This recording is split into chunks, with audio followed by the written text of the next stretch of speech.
name is Chris Neby. I'm the creator of the Mysterious China series. Today, I'd like to address the issue of the Diaoyu Islands. These islands have recently become a catalyst for Pacific aggression. The Diaoyu Island conflict is one of those disturbing relics of post-imperial colonialism which continue to haunt Africa, the Middle East, and Asia to this day. In this particular case, it is Imperial Japan, which in 1895, after the First Sino-Japanese War, annexed the Diaoyu Islands. These islands have been Chinese territory since ancient times. The issue of the Diaoyu Islands is best understood in the context of a comprehensive history between China and Japan, which will be addressed in chronological order. While much of this history is disastrous and at times horrifying, the purpose of this film is to encourage reconciliation.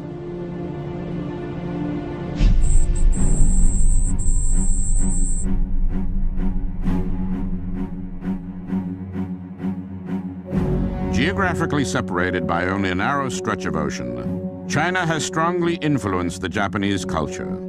Despite introducing Zen Buddhism, the arts of writing, philosophy, architecture, and law to Japan, the relations between the two countries have been tragic since time immemorial. The first recorded armed conflict between China and Japan took place in 663 AD during the Tang Dynasty in the Battle of Baekgong, in which Japan attacked and was defeated by China.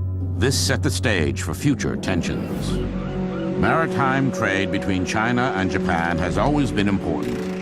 The ports of Ningbo and Hangzhou in Zhejiang province had the most direct commercial links with Japan. Japanese pirates were a constant problem, not only for Chinese and Korean traders, but for the Japanese as well. At that time, Japan was also ravaged by civil wars. Subsequently, the Ming Dynasty, which ruled from 1358 to 1644, decreed that Ningbo was the only port where Japanese-Chinese trading could take place.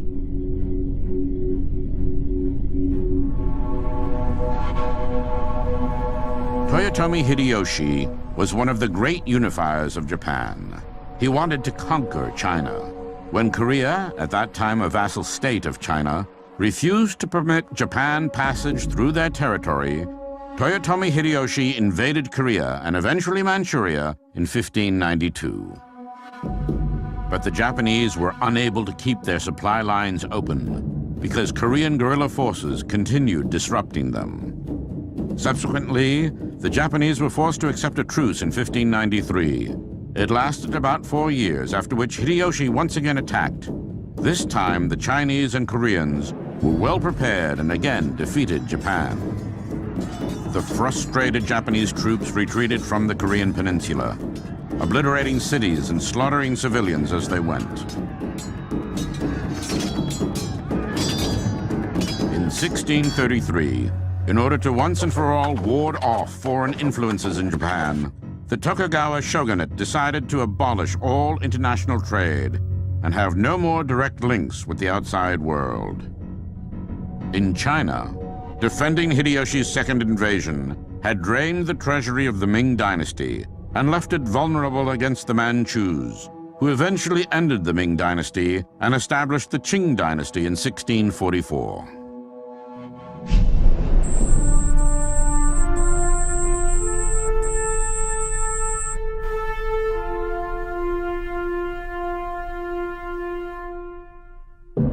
During the early Meiji Restoration era of Imperial Japan, the Meiji Emperor fought with China over control of the Ryukyu Islands, which were an independent kingdom and vassal state of China. In 1879, Imperial Japan annexed the Ryukyu Islands and established the Okinawa Prefecture.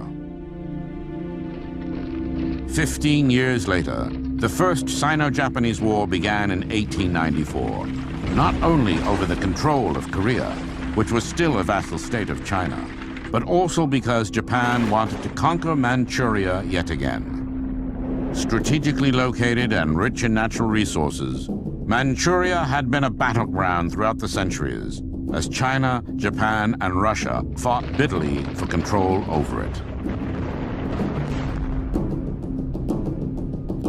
The history of this land between the Yellow Sea and the Amur River, which forms its border with Russia, has been written in blood and tears. After more than 6 months of fierce fighting with thousands of civilians massacred by Japanese invaders, the weak Qing dynasty agreed to a ceasefire.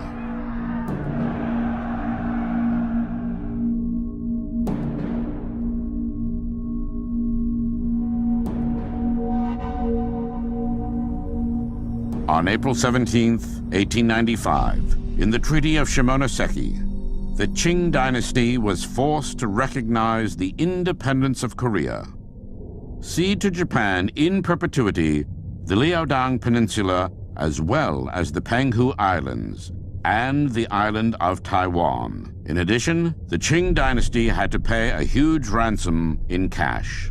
At that time, Imperial Japan also annexed the Diaoyu Islands as spoils of war and immediately incorporated the uninhabited islands as part of the Okinawa Prefecture under the sovereignty of Japan. This was done even though the Diaoyu Islands had historically been Chinese territory and the annexation was never part of the Shimonoseki Treaty. Within China, the devastating defeat by Japan and the acceptance of the humiliating Shimonoseki Treaty, along with many foreign nations vying to colonize China, became a catalyst for political change. The Righteous Harmony Society, a Chinese nationalist movement opposing foreign influence and imperial colonialism, started the Boxer Rebellion, which lasted from 1899 to 1901. The Boxers refused to accept the fact that the proud, ancient civilization of the Middle Kingdom had been brought to its knees by foreign gunboats, British opium, and Japanese military oppression. The Imperial Colonial Nations Alliance defeated the Boxer Uprising and summarily executed all those suspected of being Boxer sympathizers. The Russian Empire and the Qing dynasty had maintained a long peace since the 1689 Nerchinsk Treaty.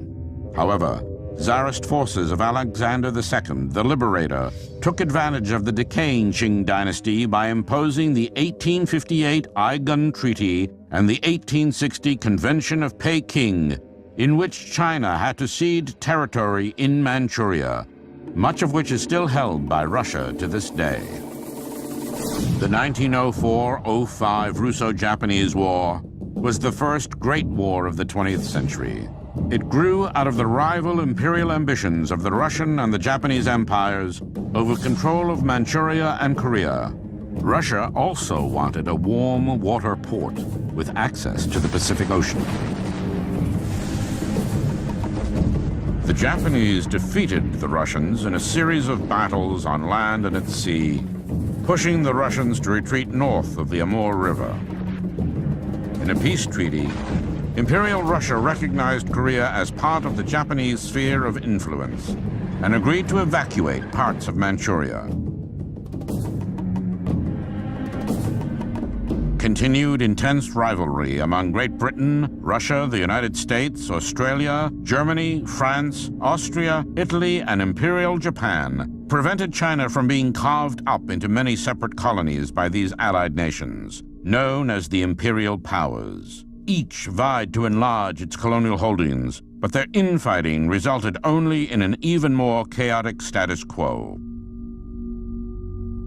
The 10th imperial colonial power in China was Portugal, which controlled Macau. Contrary to the other imperial colonial powers, Portugal enjoyed friendly relations with China. For mutual benefit, the Ming dynasty had leased Macau to Portugal in 1558 as a trading port.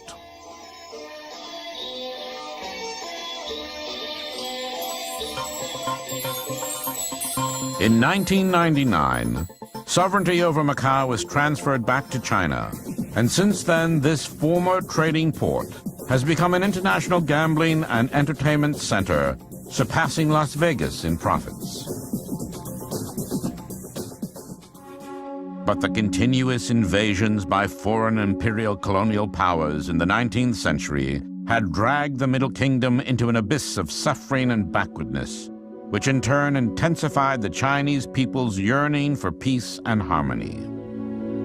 The resentment against the imperial colonial powers and the sense of historic injustice continued to fester and inspired revolutionary forces within China. The weakened Qing dynasty continued to disintegrate during the Xinhai Revolution, finally collapsing after the Wuchang Uprising of 1911. Having ruled China since 1644, the Qing dynasty was replaced by the Republic of China, which was formally established on January 1st, 1912. This ended over 2,000 years of imperial rule in China. The much-revered revolutionary Dr. Sun Yat-sen was the first president and founding father of the Republic of China.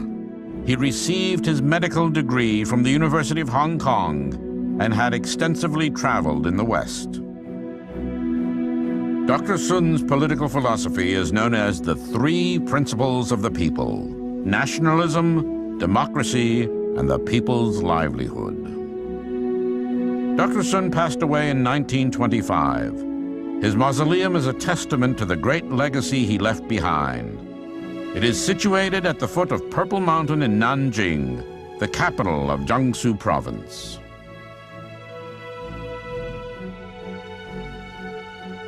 An interesting example of how alliances were short-lived, opportunistic, and constantly shift between the imperial colonial nations occurred during World War I. Right after World War I had started, Japan and Great Britain joined forces in 1914, attacking and occupying the German colony and port city of Tsingtao on the Yellow Sea.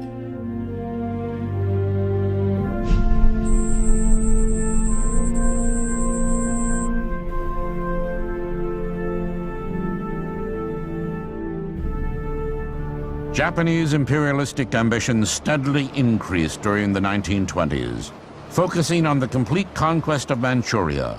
But the powerful Chinese warlord, Chang Zhou-lin, stood in Japan's way. As a result, in 1928, the Japanese assassinated Chang Zhou-lin by bombing his train.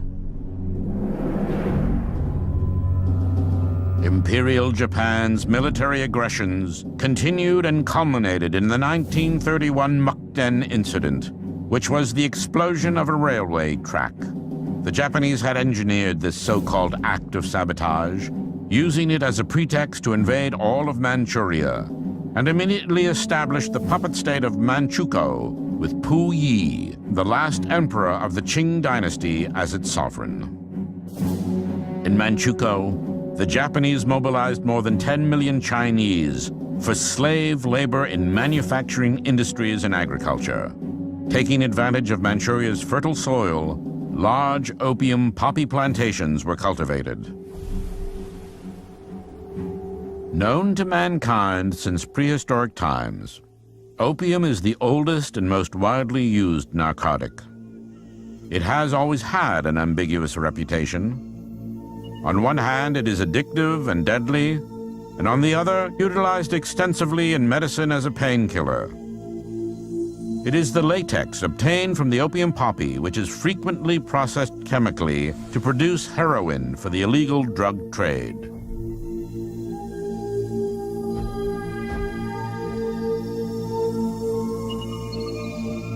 In 1937, the League of Nations in Geneva, Switzerland, the forerunner of the United Nations, stated that 90% of the worldwide illegal opium and heroin trade was in the hands of Japanese drug dealers.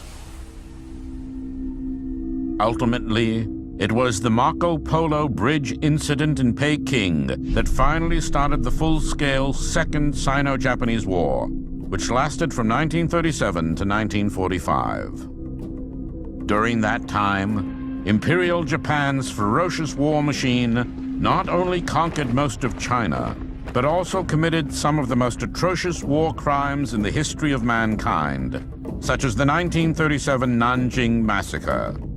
The rape of Nanjing raged on for 3 months, with more than 300,000 civilians savagely slaughtered.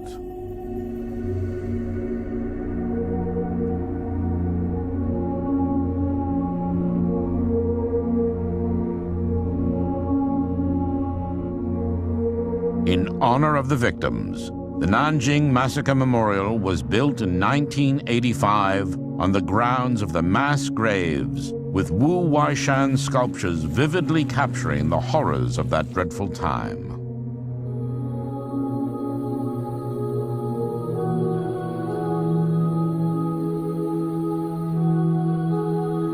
Underneath these stones rest the remains of the innocent victims.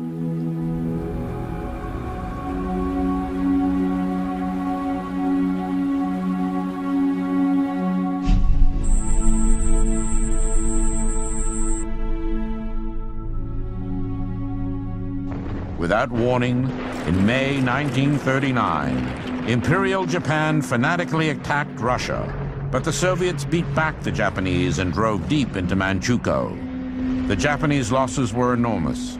Desperately, Japan tried to stem the red tide, but failed and was forced to retreat. In August of 1939, the Red Army suddenly retreated as well, while propaganda loudspeakers blared, announcing the withdrawal of the Soviet forces.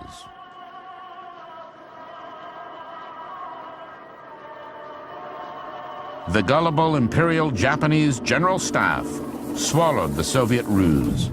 The next day, to their complete surprise, the Red Army began an unexpected and devastating offensive, keeping the retreating Japanese on the run until September 18, 1939, when Russia forced Japan to sign an armistice agreement.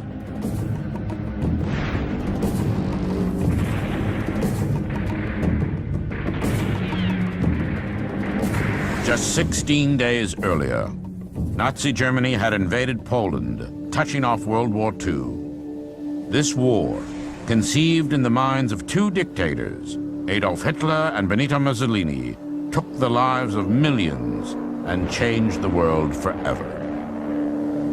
Meanwhile, the slaughter in the Far East continued as Imperial Japan occupied more and more of China and Southeast Asia. Why, if the Chinese, who in all their 4,000 years of history had never waged an aggressive war, been forced to fight and die by the millions? Because China is land, 4 million square miles of it. And because China is people, 450 million of them. And because Japan had a plan to use them both. Phase 1, the conquest of Manchuria for raw materials. Phase 2, the absorption of China for manpower. Phase 3, a triumphant sweep to the south to seize the riches of the Indies. Phase 4, the eastward move to crush the United States. One fact was obvious. China was to be the giant back on which Japan would ride to world conquest, just as Russia was to be enslaved for German use. On December 7th, 1941, Imperial Japan attacked Pearl Harbor, destroying most of the U.S. Pacific Fleet. 2,402 Americans were killed and 1,828 wounded.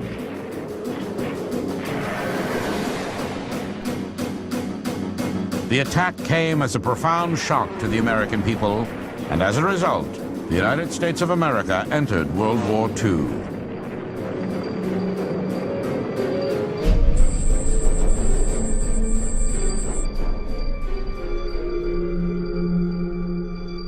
As Japan conquered more and more countries in Asia, hideous war crimes which have been well documented continued to escalate. The 1945 Nuremberg Charter defines war crimes as, quote, violations of the laws or customs of war, which include crimes against enemy civilians and combatants. Japanese war crimes ranged from massacres of non-combatant civilians to horrific experiments with humans, biological warfare, and the use of weapons of mass destruction. Most European nations had already realized their imperial colonial conquests when, in the late 19th century, Japan followed the lead of those world powers, developing their own imperial colonialism and pursued their objectives aggressively. The scorched earth strategy, sanctioned by Emperor Hirohito himself, directed Japanese imperial forces to kill all, burn all, and destroy all. This policy, also called the Three Alls policy, was implemented with brutal force in China by General Yasushi Okamura and resulted in the killing of millions of Chinese. Most of them were males between the ages of 15 and 60, suspected of being potential threats to Imperial Japan. Okamura was convicted of war crimes at the Tokyo Tribunal, but never served his sentence and died in 1966 at his home in Tokyo. Based in a suburb of Harbin, the largest city in the Japanese puppet state of Manchukuo, the infamous Unit 731 conducted ghastly experiments, including but not limited to vivisection and amputations without anesthesia, under the command of Surgeon Major General Shiro Ishii. Shiro Ishii was never prosecuted for any war crimes. The United States of America granted him and his team immunity in exchange for full disclosure of the weapons of mass destruction warfare data collected from their extensive experiments. Over 500,000 Chinese were killed with experiments of bacteriological warfare with bubonic plague, cholera, anthrax, and other lethal diseases. During the Second Sino-Japanese War, weapons of mass destruction were extensively used against the Chinese. Rather than taking Allied airmen as prisoners of war, it was common practice to execute them after the Japanese had captured and interrogated them. During World War II, as the Americans cut off Japanese supply lines, starving Japanese soldiers on remote Pacific islands survived by committing acts of cannibalism.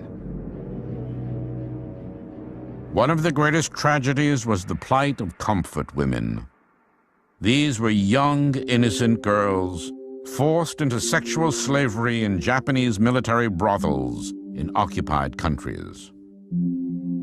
Hundreds of thousands of comfort women endured serial rape day and night in these so-called comfort stations.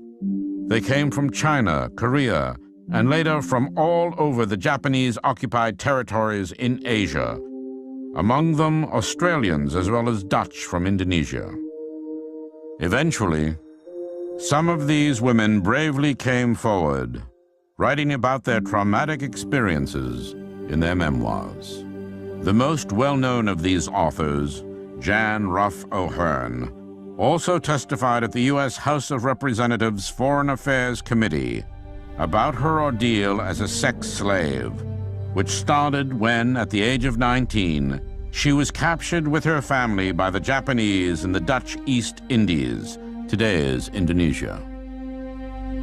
As Japan continued to conquer Southeast Asia, the war crimes committed by imperial forces continued to mount. The 1942 Bataan Death March in the Philippines was the forcible transfer of an estimated 80,000 Filipino and American prisoners of war after the 3 months devastating Battle of Bataan. Thousands died before they reached their destination. It was followed by the 1942 Laha massacre of Australian and Dutch civilians who were bayoneted and beheaded in cold blood. At the same time, the Bunker Island massacres in Indonesia took place, where these Australian nurses were ordered to wade waist-deep into the ocean and were then machine-gunned to death. However, one of them survived, and in 1947 gave evidence of the massacre at the Tokyo War Crimes Tribunal. During the 1942 Suk Ching massacre in Singapore, An estimated 90,000 civilians were executed by the Japanese in an act of systematic extermination. Shortly thereafter followed the Parrot Sulong massacre of Australian and Indian prisoners of war in Malaysia.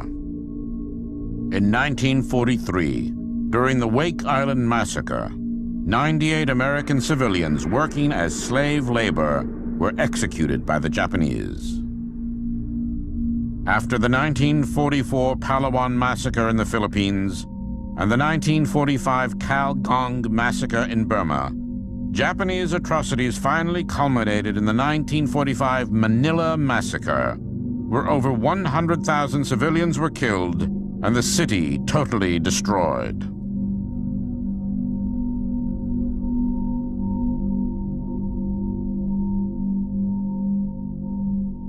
These are just some of the sad statistics of Imperial Japan's war crimes that are, to this day, avoided or whitewashed in Japanese history schoolbooks. Japan's hawkish politicians continue to deny the terror and suffering their nation unleashed on their Asian neighbors before and during World War II.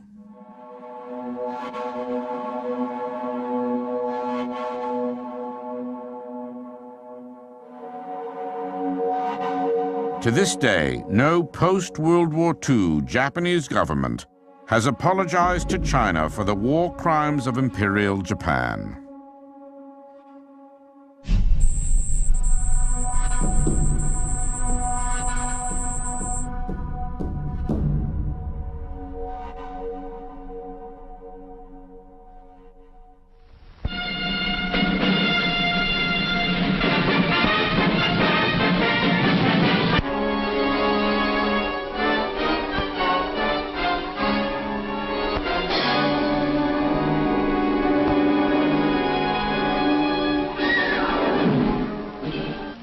Japan's arsenal cities was selected as the first to feel the weight of atomic power.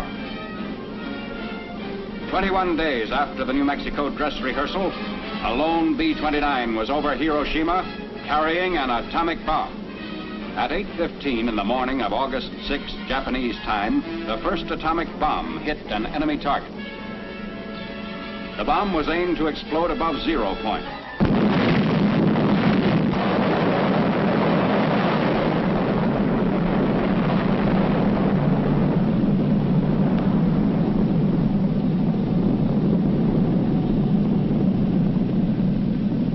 From the instant of that first blast until Hiroshima vanished from the list of living cities, the president delivered an ultimatum: surrender or face complete destruction. The Japanese ignored the ultimatum. It was evident that atomic power to break the enemy must become the tale of two cities. Nagasaki was selected to become target city number 2. Exactly 3 days after Hiroshima, a B-29 set out for Nagasaki. At 10:58 the morning of August 9th, the bomb was exploded above the city, and in the towering mushroom, Japan could read its doom. This was more than a routine bombing. It was the funeral pyre of an aggressor nation. The bomb had been purposely exploded high, so that the greatest part of its radioactive material was dissipated in the stratosphere.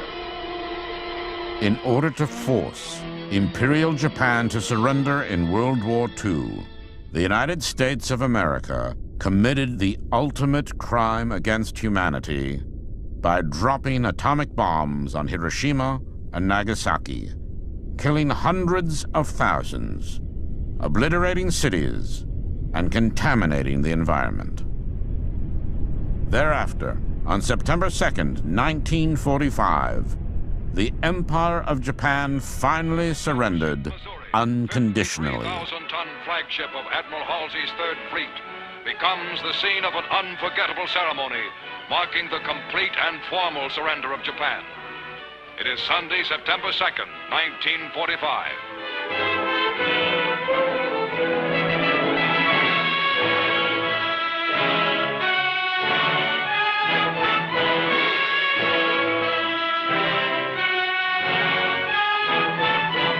Cameramen and reporters of many countries record this historic moment.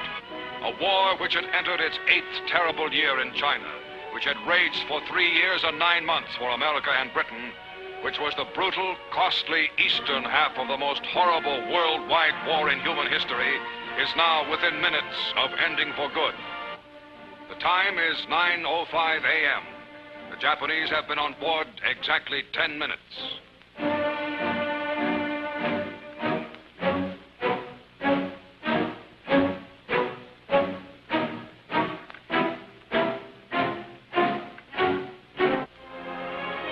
Swarms of United States aircraft fly in formation overhead as the ceremony ends. The final United Nations victory has been won. The war is over. Peace is here.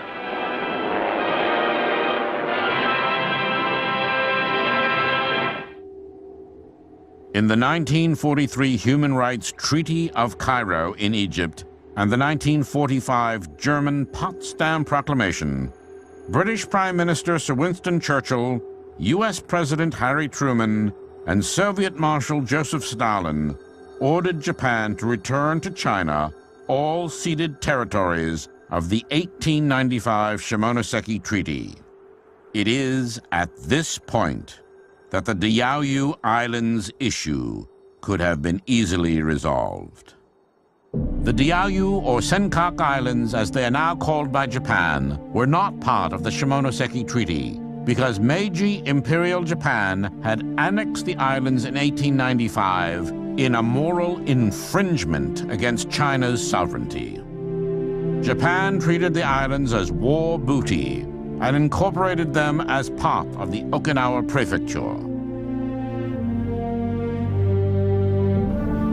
This is the historic truth that the Japanese government continues to ignore today.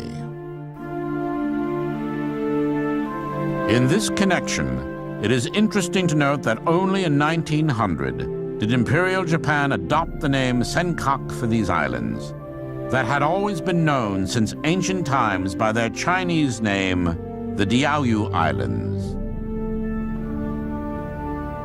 In the 1951 San Francisco Treaty between Japan and the USA, the Diaoyu Islands were placed under the administration of the United States. In vain, both Beijing and Taiwan protested this U.S. administration of the Diaoyu Islands. Neither the People's Republic of China nor Taiwan were consulted nor invited as signatories to the 1951 San Francisco Peace Treaty. This clearly demonstrates the political climate of those days, which was dictated by Cold War hysteria. This is the big picture. An official television report to the nation from the United States Army. Now, to show you part of the big picture, here is Sergeant Stuart Queen. Japan is the key to the fate of the Far East. Once again, for the second time in the march of modern history, those words have urgent reality. But now, there is a difference in their meaning. The United States Army has come to know Japan well in recent years. In war, in occupation, and finally, in partnership. Our ties of friendship with Japan are strong. In this fact lies part of our strength and much of our hope for peace. This is Sergeant Stuart Queen, inviting you to be with us on this same channel next week for another look at the big picture, the United States Army in action. The Big Picture is a weekly television report to the nation on the activities of the Army at home and overseas. It is arguable that the real Diaoyu Island conflict stems from the so-called administrative rights of the United States. America, as a third party, has dictated control over this contested territory since World War II. In the 1951 San Francisco Treaty, America failed to support a fair and constructive solution, resulting in denied justice for China. The uninhabited Diaoyu Islands lie northeast of Taiwan and west of Okinawa. The territory consists of 5 small islands and 3 rocky outcroppings, representing a total landmass of no more than 7 square kilometers or 3 square miles. The Diaoyu Islands are already shown as part of China in the early maritime charts of the famous Chinese navigator Chang He, a favorite of the Ming Dynasty Emperor Yongle, who reigned from 1402 to 1424.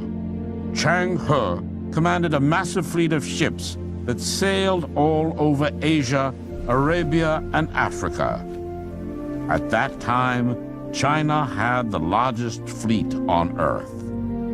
In contrast to the later European imperial colonialists, the Chinese explorers did not plunder or enslave the newfound lands, but only introduced their culture, exchanging gifts and spreading goodwill. The voyages of Chang He were diplomatic landmarks. Another historic fact is that Japanese maritime charts of 1783, as well as the official 1876 map of Imperial Japan, show that the Diaoyu Islands were not part of Japan.